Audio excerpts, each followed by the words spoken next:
আমি বলবো যে আমাদের যে জন্মের যে চুল, জন্মের পরে যে চুল থাকে সেটা কিন্তু ন্যাচারাল। এর সাথে আপনার চুল কাটা বা চুল ফেলে দেওয়া এগুলো কোনো সম্পর্কই নাই। আমি ধর্মীয় কোনো ব্যাপারে আমি কথা বলতে চাচ্ছি না, সেগুলো তো যে যার মতো নির্দেশনা ফলো করবেন।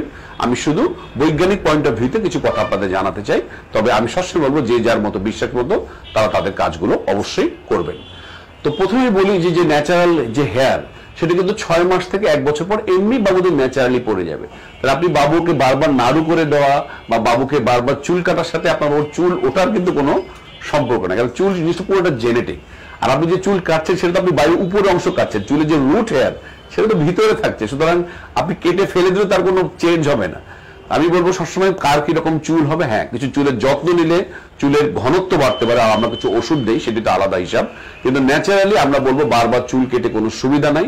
আমি বলবো যে বরং আপনি যত ছোট বয়সে চুল কাটতে যাবেন, আমাদের মাথার যে সামনে যে নরম অংশটা যেটা ফন্টেনালি বলি, যেটি সরাসরি ব্রেনের সাথে সরাসরি একদম কাছে চলে আসে স্কিনের নিচেই, ওখানে কিন্তু ইনজুরি হতে পারে।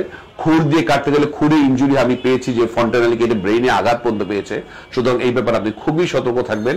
যদি আপনি কাটতেই চান তাহলে আপনি অবশ্যই সতর্কতার সাথে কাটবেন, ইনস্ট্রুমেন্ট গুলো ধুয়ে দেবেন। বাইরে থেকে নাপিত যখন আমরা আনবো, এই ব্যাপারটা আমি মনে করে চাই, তাদের যে যন্ত্রপাতিগুলো আপনি নিজে ধুয়ে দেবেন, গরমে সেদ্ধ করে দেবেন, কারণ ধরেন ওই যন্ত্র দিয়ে সে সেলুন একজন হেপাটাইটিস বি